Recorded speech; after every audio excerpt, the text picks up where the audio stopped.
Well, good evening and welcome back to the What Does the Bible Say series. And I'm still in What Does the Bible Say About Women? And if you have been a part of the other videos, you know that we have already covered Eve. That was the first one, that was first one that we covered. And I always start with Eve because she's the first woman, but there's a lot of things that build on that. And we'll get to that in a minute. But we've covered Eve, we've covered Bathsheba, we've covered Miriam, and now we are going to cover Dinah. And you may not be familiar with Dinah, but she is in the book of Genesis. And her story is in um, Genesis. Oh, let me find it.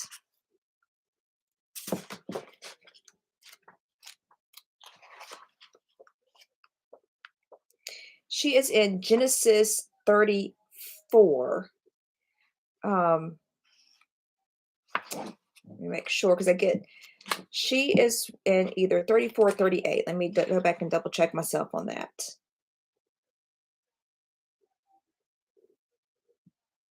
Yeah, so she is in Genesis 34. So if you never read the account of Dinah, go check it out in Genesis 34. You will see a lot of familiar names, her father, her brothers. You have heard their stories before, but have you heard the story of Dinah? And that's who we're covering today. And you may be wondering who I am. I am Tanya Hendricks. I'm an attorney. I'm an author. I have in addition to my law degree, I have a master's of divinity. And I have combined those two passions, those two fields of experience with the law and with divinity into writing about women in particular. So I've written about gender equality in the church in my book, Equal Protection Under God. And I've also published a Bible study called Seen. It's the story of women, five biblical women. This one is focused on the Old Testament women who were raped, deceived, or disregarded, yet they were seen by God. So what I do, and kind of my passion and what I feel called to do is that I understand that women often feel unseen, not valued. So I help women understand how God sees us, values women, and gives us as women value throughout Scripture so that women can live in the freedom of God's everlasting love. That's it.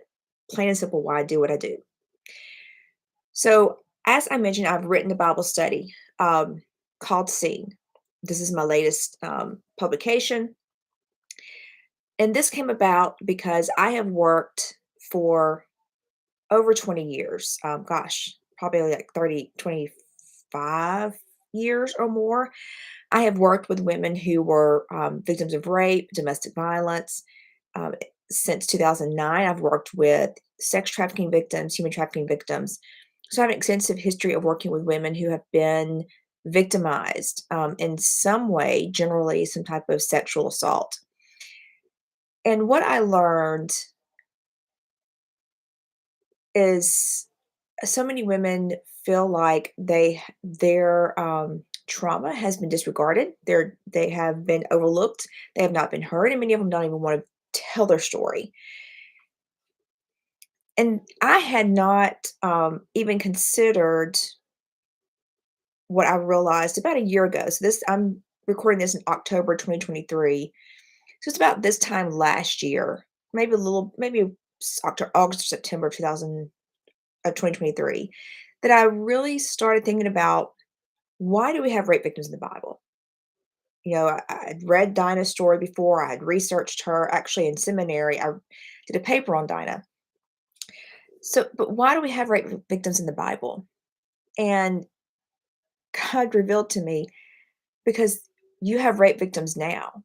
Here in 2023, we still have rape victims, and they need to know that their story matters, that there is someone in the Bible who kind of shares their experience and understands what they've been through, kind of what they're going through.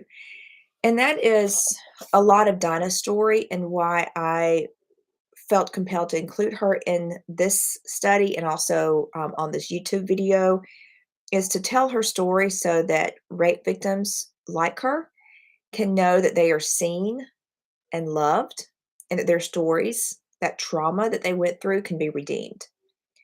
So let's talk about Dinah. Who is Dinah? You find her story in Genesis 34. And what we learn about her, kind of from the beginning, is who her family is, and in particular, her father and her brothers. So let's look at Genesis 34. Now, Dinah is the daughter of Leah and Jacob.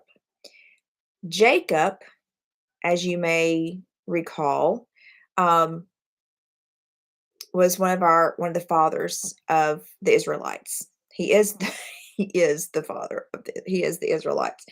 So we have the story of Jacob, and that he is um, he is the son of Isaac, who is the son of Abraham. Abraham, Isaac, Jacob.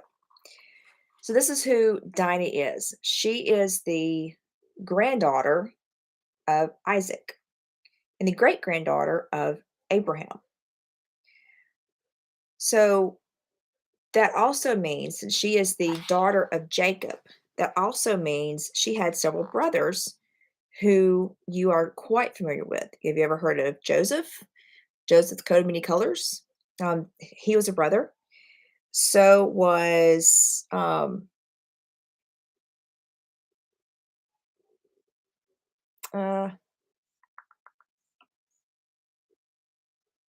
well, I've lost my place.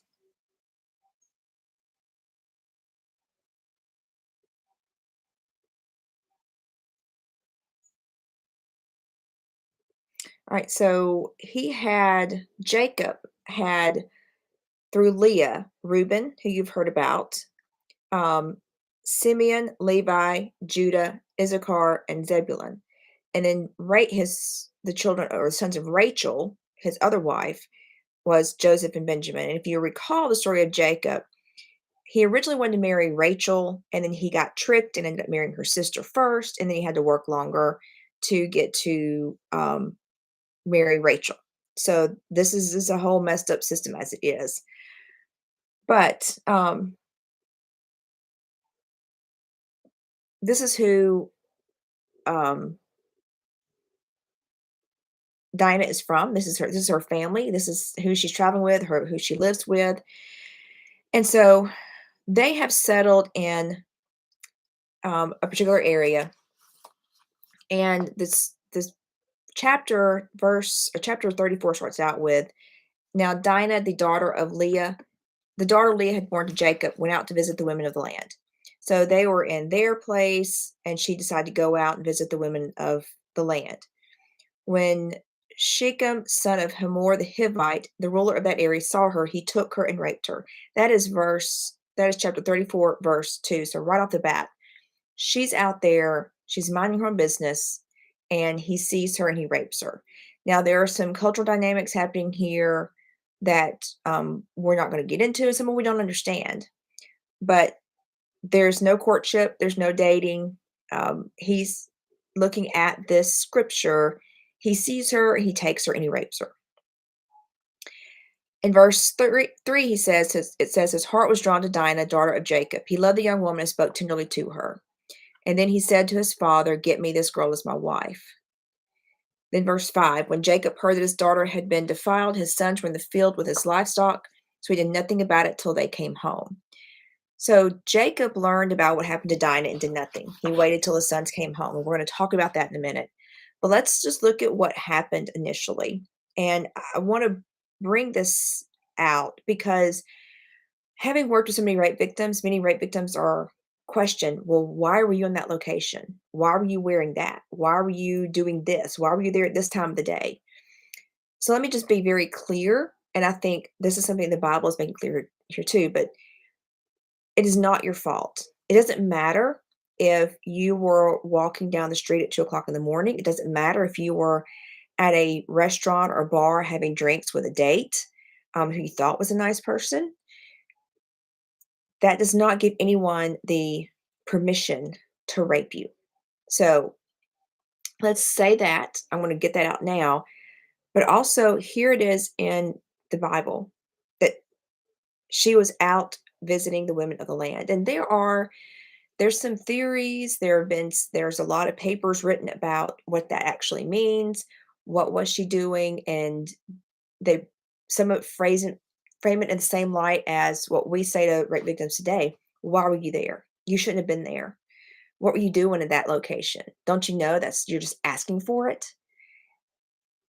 Though there have been differences of opinion on what that means in this verse, it makes very clear. This chapter makes very clear that this was not Dinah's fault. At no time is Dinah blamed for what happened. The blame for what happened is all on Shechem, all on him.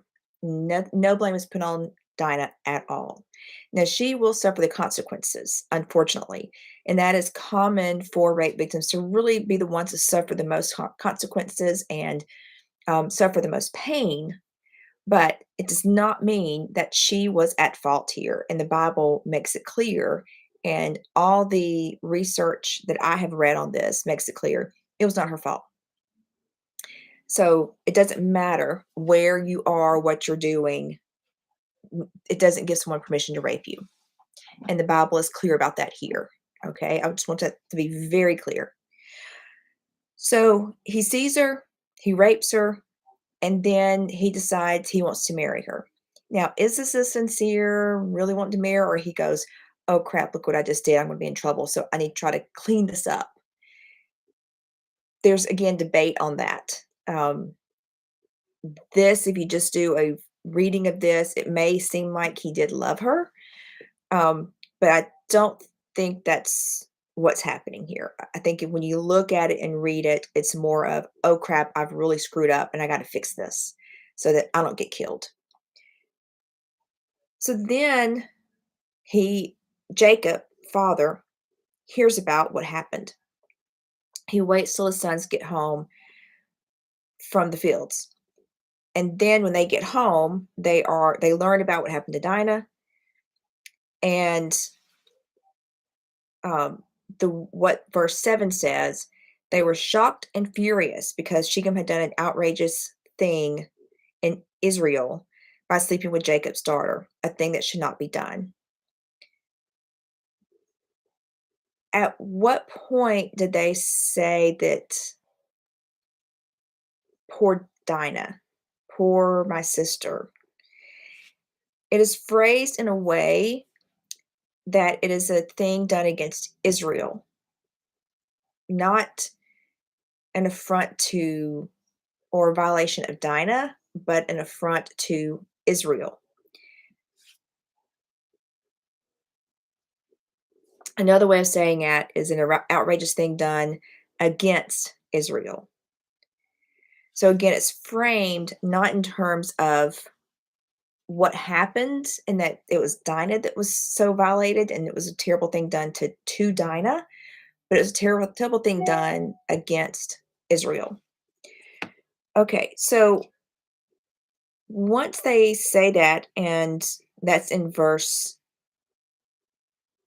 8, 7, we then see that Shechem's father, if I'm not, I may not be pronouncing his name correctly, but he goes to Jacob, to Israel, and says, "Hey, let's take care of these things. Let give your daughter over to my son to marry, and we'll be good." Well, Jacob did not have a part of this. His sons, Dinah's brothers, and it was two of her brothers who came up with a scheme and tricked the men of Shechem and his father and all the men of the town, tricked them and said, "Yes, if you all get circumcised, you can marry my sister. We can all live together and live happily ever after together." Well, once all the men of the city and the town got circumcised, then Dinah's brothers killed all of them, killed every single man in the village. And that was the two brothers of hers that did that were Simeon and Levi. So they went through the city and killed all the men. Now, um, that was done in deceit. They were tricked into that. The city men were tricked into that, and they were innocent in what happened. But this was an opportunity that Simeon and Levi took to destroy the men of the land and take um, their goods, take their property. Now, what they say in 34, um,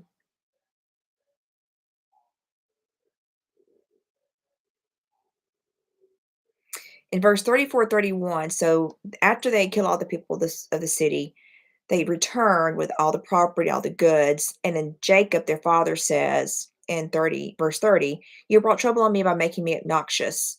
The people living in this land, we are few in number, and if they join forces against me and attack me, I and my household will be destroyed. They then replied, should he have treated our sister like a prostitute? So there are places where it sounds like they are trying to defend their sister's honor, but take a look at what happened.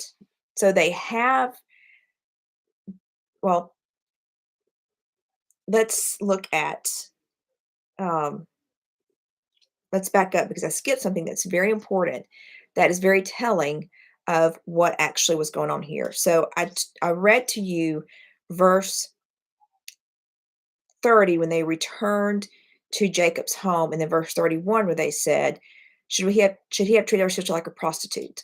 Now understand that between the time that the brothers had this little trickery going on with Shechem and his dad, it was a couple of days. It was not within a couple of hours. So um, let me see.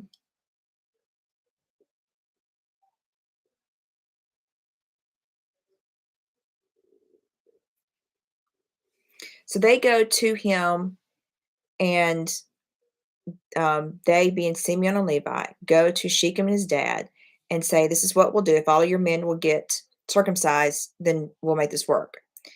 3 days after that agreement, while all the men, 3 days after every male in the city was circumcised, the two brothers then attacked and killed all the unsuspecting men in the city. So this isn't an immediate thing. This is taking place over several days. And the reason I'm bringing this out is important because this is where this is where I'm getting to.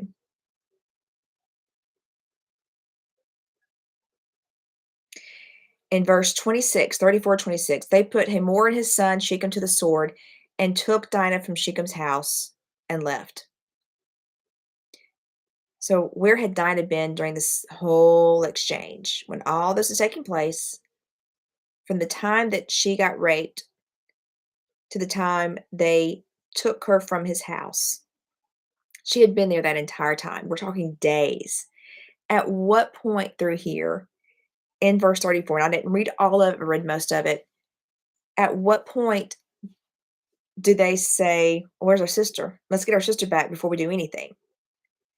They don't do that. It's all about taking revenge. It's all about the brute force. It's not about Dinah. And I hope you will go back and read 34 and see that this was not about Dinah's honor. Because if this were about Dinah, they would have gotten her out of there sooner. They would have gone to Shechem and his father and said, give us Dinah now, and then we'll talk. But no, she stayed at Shechem's home this entire time that all this was taking place. And it wasn't until after they had killed every man in the city that they went to his house and got her and they took her home.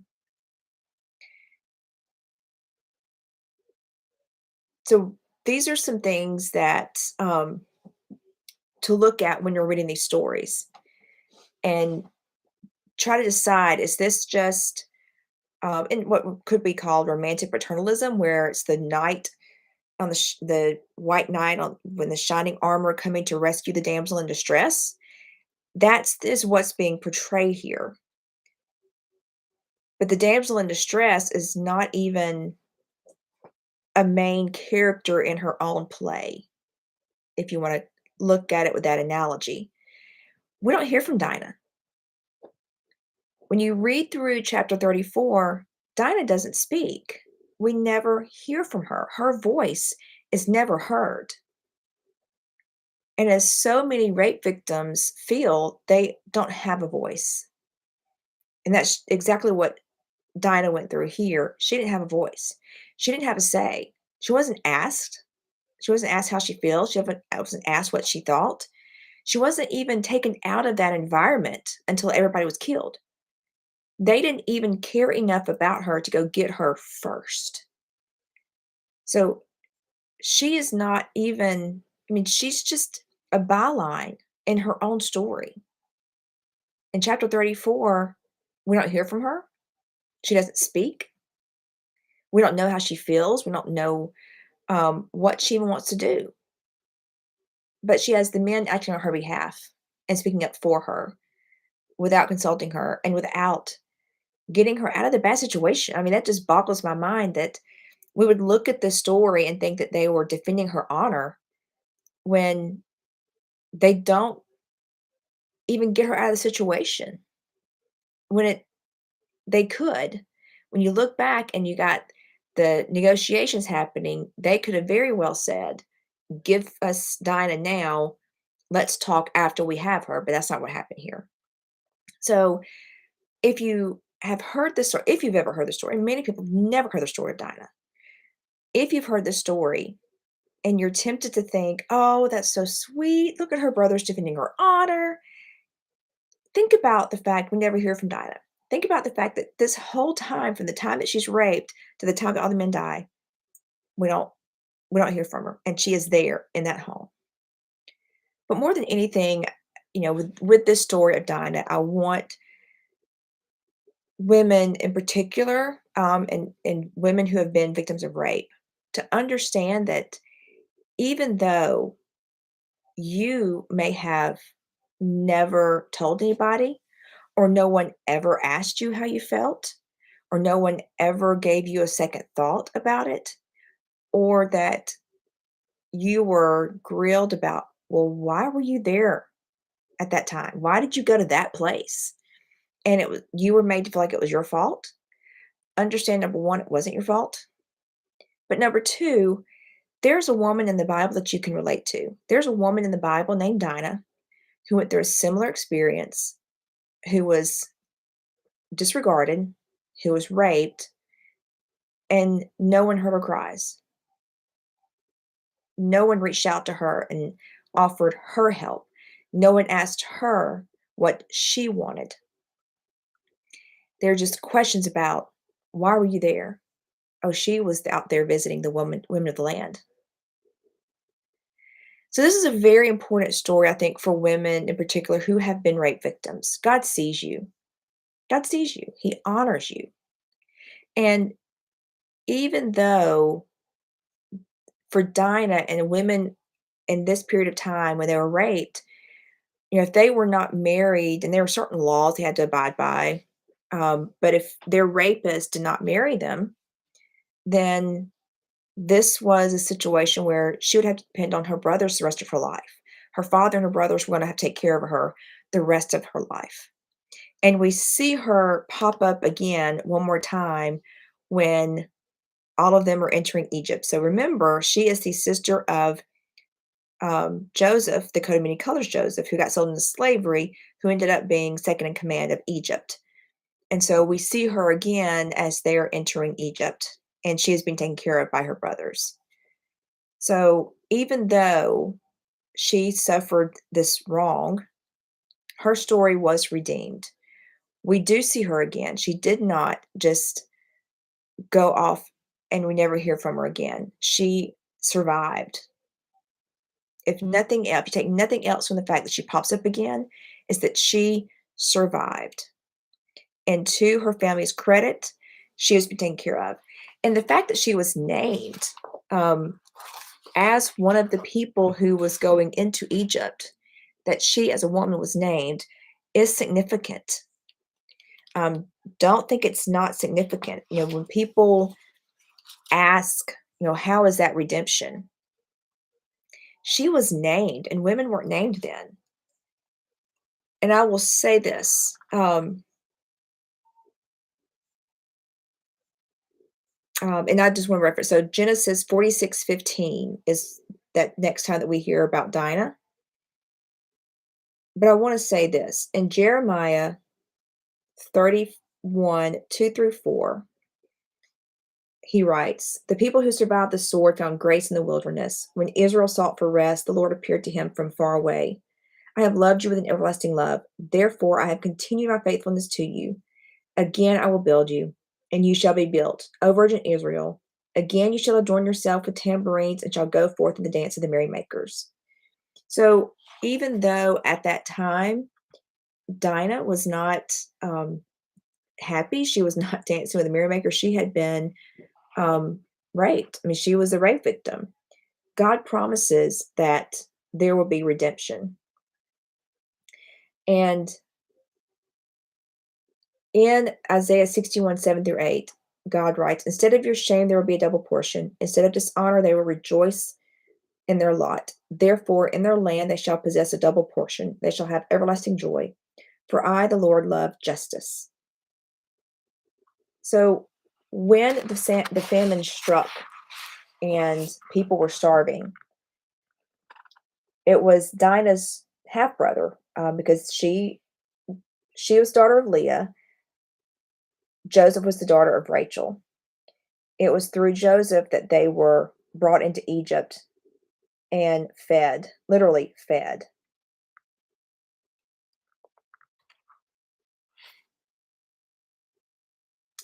And the fact that they were given a double portion, so they were the Israelites, or in particular, so Jacob and his children, Dinah included, were part of that famine because of Joseph. They received that double portion. And for Dinah, her redemption comes in the fact that God named her. In Genesis 46:15, God named her as the only daughter named in those people who came with Jacob into Egypt to be cared for by Joseph.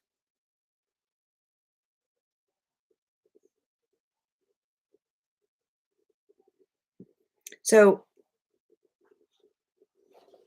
it wasn't Dinah's fault that her life was turned upside down. It wasn't her fault that she was not able to marry someone and have that life that so many of the women needed at that time. But God took care of her. God took care of her needs. God took care of her and showed us. So in chapter 34 is when she was raped, but God showed us in chapter 46 that she's still there. She's still surviving and she's thriving and walking into the promise, or walking into a land where she was going to be given a double portion. So God takes those broken pieces and he redeems them. And just as he redeemed Dinah's story, he can redeem your story. Have a wonderful day.